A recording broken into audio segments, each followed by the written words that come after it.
Breaking news, ఇది భారీ breaking news. YCP హయాంలో భారీ కుంభకోణం జరిగింది అంటూ సిఐడికి ఫిర్యాదు అందింది. దాని గురించిన బ్రేకింగ్ న్యూస్ మీరు చూస్తున్నారు. నెల్లూరు జిల్లా కేంద్రంగా 5,000 కోట్ల రూపాయల స్కామ్ జరిగింది అని చెప్తున్నారు. ఈ స్కామ్ వివరాలు ఇప్పుడు ప్రకంపనలు సృష్టిస్తున్నాయి. గత ప్రభుత్వ హయాంలో నెల్లూరు కేంద్రంగా 5,000 కోట్ల రూపాయలు, ఏడాదిలోనే 5,000 కోట్ల రూపాయల స్కామ్ జరిగింది అని చెప్తున్నారు. వైట్ క్వాజ్ మాఫియా 5,000 కోట్ల రూపాయల స్కామ్ కు పాల్పడిందని చెప్తున్నారు. ఏడాదిలోనే 5,000 కోట్ల రూపాయల విలువైన ఖనిజ సంపదను చైనాకు తరలించారని చెప్తున్నారు. ఆర్టీవీ చేతిలో అసలు దొంగల వివరాలు ఉన్నాయి. 5,000 కోట్ల రూపాయల స్కామ్ కు సంబంధించి అసలు దొంగల వివరాలు ఆర్టీవీ చేతిలో ఉన్నాయి. నెల్లూరు జిల్లా మాజీ మంత్రి అండదండలతో అడ్డగోలు దోపిడీ జరిగింది అని తెలుస్తోంది. ప్రధాన సూత్రధారులుగా కారుమూరి నాగేశ్వరరావు కుమారుడు సునీల్, కారుమూరి అల్లుడు దిలీప్ కుమార్, సైదాపురంకు చెందిన చరణ్ రెడ్డి, కృష్ణంరాజు ఉన్నారు అనే వివరాలు వస్తున్నాయి. సర్వేపల్లికి చెందిన శ్యామ్ ప్రసాద్, గూడూరుకు చెందిన జిమ్ ట్రైనర్ శ్రీకాంత్ రెడ్డి, మొత్తం వీళ్ళందరూ సిండికేట్ గా ఏర్పడి 100 గనులను కొల్లగొట్టారు అని చెప్తున్నారు. 100 గనులను కొల్లగొట్టిన వైనం సిఐడికి ఆధారాలతో సహా దొరికాయని చెప్తున్నారు. సిఐడికి ఫిర్యాదుతో ఈ సంచలన విషయాలు వెలుగులోకి వచ్చాయి. ధరణి బ్రిక్ ఇండస్ట్రీస్ లిమిటెడ్ పేరుతో పుట్ట రమణమ్మ అనే మహిళ నుంచి భూమిని 5 సంవత్సరాలకు లీజుకు తీసుకున్నారు కారుమూరి కుటుంబ సభ్యులు. సిఐడికి విషయంపై ఫిర్యాదు అందడంతో సీఎంఓ కూడా రంగంలోకి దిగింది. ఈ స్కామ్ వెనుక అసలు సూత్రధారులు ఎవరనే దానిపై పూర్తి స్థాయిలో ఆరా తీస్తున్నారు, పూర్తి స్థాయిలో విచారణ జరుపుతున్నారు. 5,000 కోట్ల రూపాయలకి ఏడాదిలోనే 5,000 కోట్ల రూపాయల స్కామ్ జరిగింది అని సిఐడికి ఆధారాలతో సహా అందాయి. ఆ వివరాలు ప్రస్తుతం సిఐడికి అందిన వివరాలు ఇప్పుడు ఆర్టీవీ చేతిలోనే ఉన్నాయి. ఆ వివరాలను ఇప్పుడు మీరు ఆర్టీవీ స్క్రీన్ పైన చూస్తున్నారు. మా ప్రతినిధి కృష్ణమోహన్తో కూడా మాట్లాడదాం. కృష్ణమోహన్, నెల్లూరు జిల్లా కేంద్రంగా జరిగిన ఈ స్కామ్ కి సంబంధించి సిఐడి దగ్గర ఉన్న ఆధారాలు ఏంటి? ఆర్టీవీ చేతిలో, మన దగ్గర కూడా సిఐడికి అందిన వివరాలు ఆర్టీవీ దగ్గర ఉన్నాయి. ఈ వివరాలతో ఏం జరగబోతోంది? ఎవరెవరు ఈ స్కామ్ లో ఫిక్స్ అయ్యే అవకాశం కనిపిస్తోంది?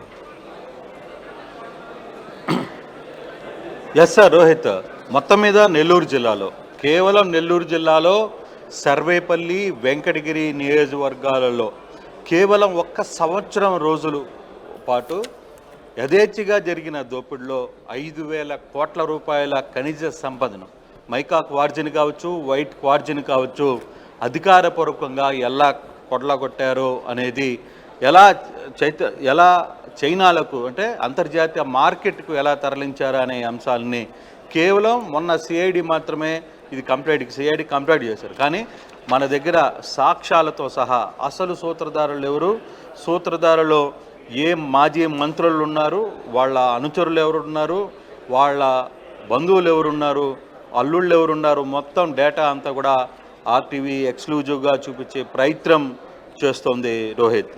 బేసిక్గా ఇదే వ్యవహారం మీద 6 నెలల క్రితమే ఆర్టీవీ ఎక్స్క్లూజివ్గా సైదాపురం తర్వాత వెంకటగిరి జరుగుతున్న వైట్ క్వార్జ్ మాఫియా మీద కథనాలు వరుసగా ప్రసారం చేశారు.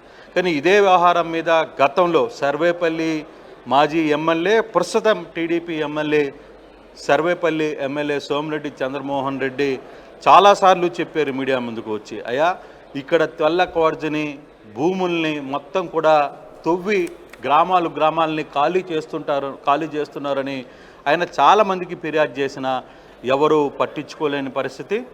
ఇప్పుడు ప్రభుత్వం మారిన వెంటనే దీని మీద ఎంక్వైరీకి ప్రారంభించారు. అయితే గతంలో కూడా మొత్తం ఒక మాఫియాగా ఏర్పడి 2 మాజీ మంత్రులు కలిసి ఈ వ్యవహారాన్ని పూర్తిగా కూడా కొల్లగొట్టేశారు. గ్రామాలు ఖాళీ అయిన పరిస్థితి, కనీసం అక్కడ రోడ్లలో కూడా వెళ్ళలేని పరిస్థితిలోకి ఆ గ్రామాలని తీసుకొని వచ్చారు.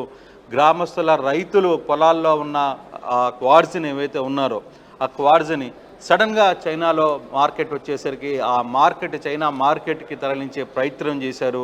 పెద్ద ఎత్తున దాదాపుగా 1 సంవత్సరం రోజుల్లోనే అక్టోబర్ నుంచి ప్రారంభమైన గత సంవత్సరం మళ్ళీ ఎన్నికలు ముగిసే రోజు వరకు జరుగుతున్న ఈ దోపిడీలు చాలామంది కీలకమైన నేతలు ఉన్నారు, అధికారులు ఉన్నారు. మైనింగ్ శాఖకు సంబంధించిన కీలక అధికారులు, డీడీ స్థాయి అధికారులు కూడా దీంట్లో ఉన్నారు. ఒక్కొక్క వ్యవహారం బయటికి తీసుకునే ప్రయత్నం ఆర్టీవీ చేసిన నేపథ్యంలో ఆర్టీవీకి చాలా కీలకమైన అంశాలు బయటకు పడ్డాయి.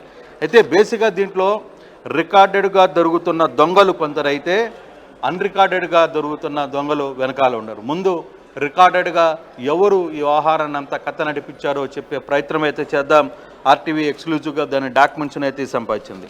ప్రధానంగా అప్పటి మాజీ మంత్రి కానుమూరి నాగేశ్వరరావు కొడుకు ఎవరైతే ఉన్నారో సునీల్ కుమార్ కారుమూరి, ఈయన ధరణి బ్రిక్స్ ఇండస్ట్రీస్ పేరు మీద ప్రైవేట్ లిమిటెడ్ మీద ఈ ప్రాంతానికి సంబంధించిన 5 ఎకరాల భూమిని మొదటగా తీసుకొని పేరు మాత్రం అడ్రస్ మాత్రం Hyderabad film Nagar Jubilee Hills Shaikpet Hyderabad పేరు మీద పెట్టి ఈ వ్యవహారాన్ని అంతా కూడా నలిపిన పరిస్థితి.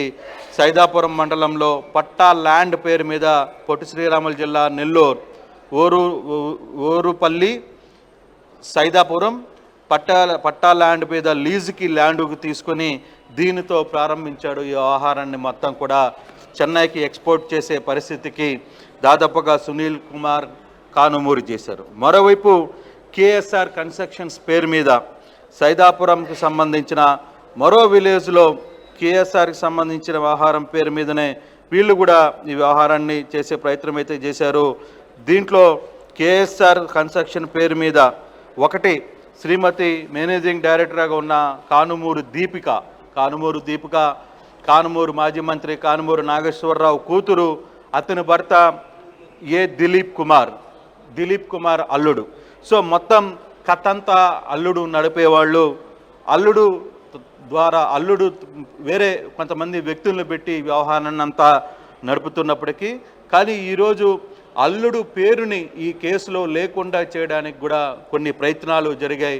అందుకే ఆ ప్లేస్లో వేరే ప్లేస్లు పెట్టారు. అందుకే ఆర్టీవీ అసలు దొంగలు ఎవరు అని తెలిసే ప్రయత్నం చేసినప్పుడు అల్లుడు దిలీప్ కుమార్ పేరు మీద కూడా కేఎస్ఆర్ కంపెనీ, తర్వాత కలిచేడు సైదాపురం మండలం ఎస్పీఆర్ నెల్లూరులో సో వీళ్ళకి సంబంధించిన ఏవైతే డాక్యుమెంట్స్ ఉన్నాయో అలాగే వీళ్ళు చలానా అంటే ట్రాన్స్పోర్ట్ ఏదైతే ఎంత ట్రాన్స్పోర్ట్ చేశారు, ఎంత భూమిని ఏ భూమి నుంచి ల్యాండ్కి తీసుకున్నారో లీజ్ అగ్రిమెంట్తో సహా పుట్టా రమణమ్మ లీజ్ అగ్రిమెంట్తో సహా మొత్తాన్ని ధరణి బ్రిక్ ఇండస్ట్రీస్ ప్రైవేట్ లిమిటెడ్ అంటే సునీల్ కుమార్ కొడుకు పేరు మీద ఉన్నది. అంటే కొడుకు పేరు మీద కొన్ని ఎకరాలు, అల్లుడు పేరు మీద అల్లుడు మేనేజింగ్ డైరెక్టర్గా ఉన్న దాని మీద మరికొన్ని ఎకరాలు దాదాపుగా 80-85 ఎకరాల్లో అంటే ఇంచుమించుగా 100 ఎకరాలు వీళ్ళు అనఫిషియల్గానే ఇక్కడ ఈ వ్యాపారాన్ని నిర్వర్తించారు. అయితే ఇక్కడ ఒక పెద్ద స్కామ్ జరిగేది. ఆ భూముల్లో ఉన్న రైతుల దగ్గర ఉన్న క్వాడ్స్ మామూలుగా కేవలం ఒక రేట్ వీళ్ళే ఫిక్స్ చేసేవాళ్ళు. దీనికి వెనకాలంతా కూడా నెల్లూరుకి సంబంధించిన వైసీపీ నేతల అడ్డాగా ఇదంతా జరిగింది. కీలక వ్యక్తులు ఒక ధర నిర్ణయించేవాళ్ళు. ఆ ధర కేవలం రైతులకు మాత్రం 4,000, 5,000 అలా ఇచ్చి చైనా మార్కెట్లో మాత్రం వీళ్ళు 30,000 దాకా అమ్మిన పరిస్థితి. అంటే ఇంచుమించుగా ఇక్కడున్న మైకా క్వార్జన్ కావచ్చు, వైట్ క్వార్జన్ కావచ్చు, పూర్తి స్థాయిలో వాళ్ళు ఇక్కడ నుంచి కొన్ని వేల టన్నులను, లక్షల టన్నులని అంతర్జాతీయ మార్కెట్కి తరలించేసిన పరిస్థితి. ఆ తరలించే విషయంలో దాదాపుగా భూములు కావచ్చు, పక్కన ఇల్లు కావచ్చు, ఏదున్నా కూడా పట్టించుకోలేదు. మొత్తం కూడా ఒక దౌర్జన్యంగా చేసిన పరిస్థితి. కనీసం ఆ ఊర్లలోకి ఇప్పుడు వెళ్ళాలన్న కూడా వెళ్ళలేని పరిస్థితిగా తయారైంది. సో గతంలో కూడా ఇదే వ్యవహారాన్ని ఆర్టీవీ ఎక్స్క్లూజివ్గా అందించే ప్రయత్నం చేసింది. ఇదే వ్యవహారాన్ని మాజీ ఎమ్మెల్యే, ప్రస్తుత ఎమ్మెల్యే సోమిరెడ్డి చంద్రమోహన్ రెడ్డి పలుసార్లు చెప్పారు ఆ వ్యవహారంలో. అక్కడ చాలామంది అంటే ఒక్కొక్క ప్రాంతానికి ఒక్కొక్కరిని ఇన్ఛార్జిగా పెట్టారు. ఆ పేర్లు కూడా నేను చెప్పే ప్రయత్నం అయితే చేస్తాను. వీళ్ళలో కొంతమంది పూర్తి స్థాయిలో వ్యవహారాన్ని కథ నడిపిన వ్యక్తుల్లో ఒకటి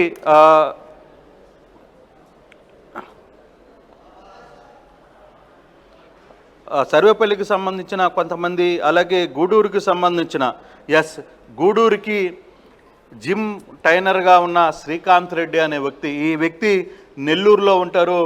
ఒక ప్రముఖ వ్యక్తికి జిమ్ ట్రైనర్గా పనిచేశారు అనేది మనకు అందుతున్న సమాచారం.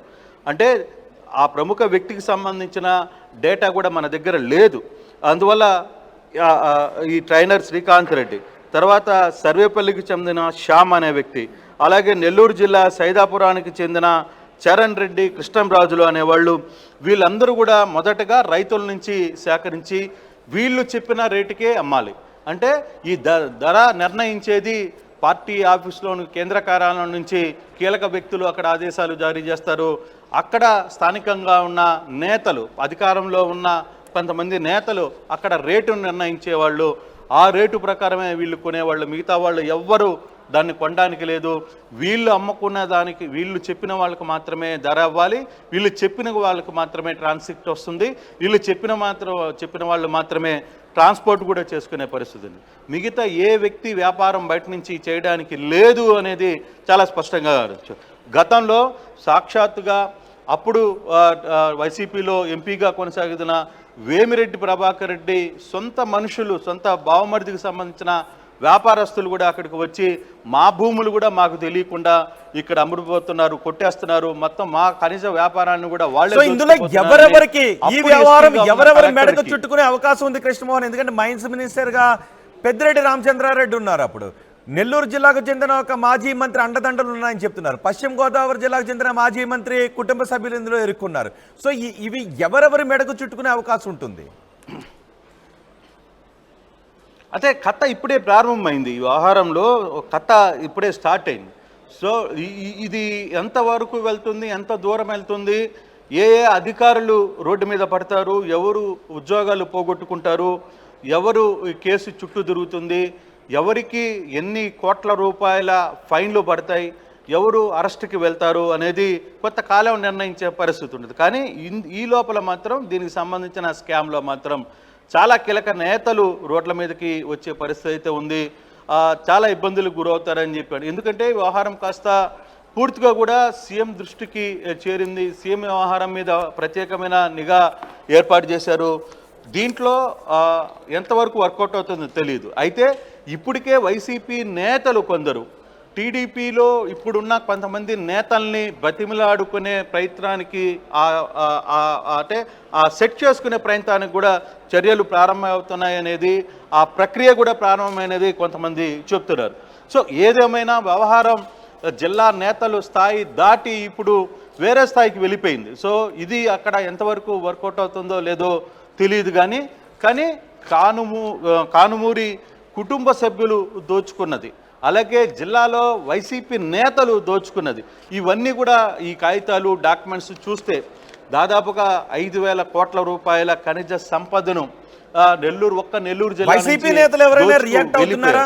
వైసీపీ నేతలు ఎవరైనా రియాక్ట్ అవుతున్నారా ఈ విషయం పైన? 5,000 కోట్ల రూపాయల స్కామ్ జరిగింది, మైన్స్ అండ్ జియాలజీ మినిస్ట్రీ కూడా దానికి బాధ్యత వహించాలి అనే చర్చ జరుగుతున్న సమయంలో, ఎందుకంటే మైన్స్ అండ్ జియాలజీకి పెద్దిరెడ్డి అప్పుడు మంత్రిగా ఉన్నారు. సో వైసీపీ ప్రభుత్వ హయాంలో మంత్రులుగా చేసిన వాళ్ళందరి పేర్లు ఇందులో ప్రత్యక్షంగానో పరోక్షంగానో వినిపిస్తున్న సమయంలో వైసీపీ నేతల రియాక్షన్ ఏంటి? అయితే ఇప్పటి వరకు దీనికి సంబంధించి గతంలో అధికారంలో ఉన్నప్పుడు ప్రతిపక్షంలో ఉన్న టీడీపీ నేతలు మాట్లాడిన దానికి కౌంటర్గా అప్పుడున్న శాఖలో ఉన్న అధికారులు, మంత్రులు ఛాలెంజ్లు విసిరారు. ₹1 మేము తీసుకున్నట్టుగా నిరూపిస్తే దేనికైనా సిద్ధమని చెప్పారు.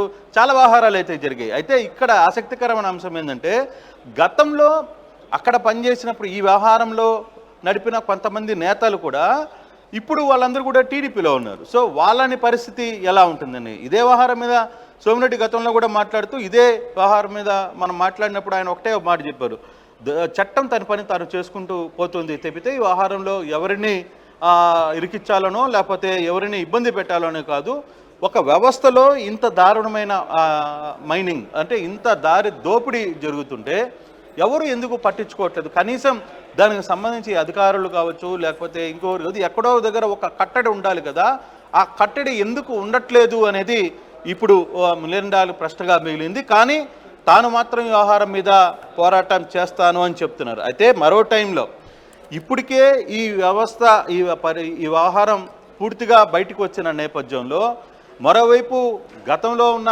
వైసీపీ నేతలు ఇప్పుడు టీడీపీలో ఉన్న నేతలతో బతిమలాడుకునే పరిస్థితికి వస్తుంది.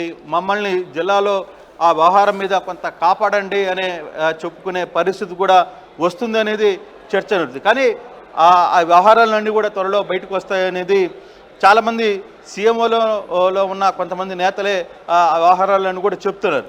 అయితే ఇది బుడగ ఇప్పుడే పగిలే పరిస్థితికి వచ్చింది. ఎప్పుడు పగులుతుందో దీంట్కి సంబంధించి ఎంత దూరం వెళ్తుందో, అది ఈరోజు వస్తుందా, రేపు వస్తుందా, లేదు ఒక 4 రోజుల తర్వాత వస్తుందా, అయితే లేదు ఇప్పుడున్న ప్రభుత్వం ఈ వ్యవహారం మీద సీరియస్గా తీసుకోకుండా గతంలో వాళ్ళు తీసుకున్నారు కదా ఇప్పుడు కూడా మీరు కూడా చేసుకోండి అనే అనుమతులు ఇస్తుందా అనే వ్యవహారం ఎలా ఉంటుందో తెలియదు. కానీ ప్రస్తుతానికి మాత్రం ఈ వ్యవహారం పెద్ద ఎత్తున జిల్లాలో జరుగుతుంది. రాష్ట్ర వ్యాప్తంగా కూడా వ్యవహారం పూర్తిగా కూడా కారుమూరి కుటుంబం చేస్తున్న ఈ వ్యవహారం మీద మాత్రం పూర్తిగా చర్చకు వస్తున్న పరిస్థితి అయితే చాలా స్పష్టంగా కనపడుతుంది. రోహిత్ రాడి కృష్ణమోహన్, వైసీపీ హయాంలో భారీ కుంభకోణం జరిగింది అని చెప్తున్నారు. నెల్లూరు జిల్లా కేంద్రంగా 5,000 కోట్ల రూపాయల స్కామ్ జరిగింది అనే వార్త ఇప్పుడు ప్రకంపనలు సృష్టిస్తోంది.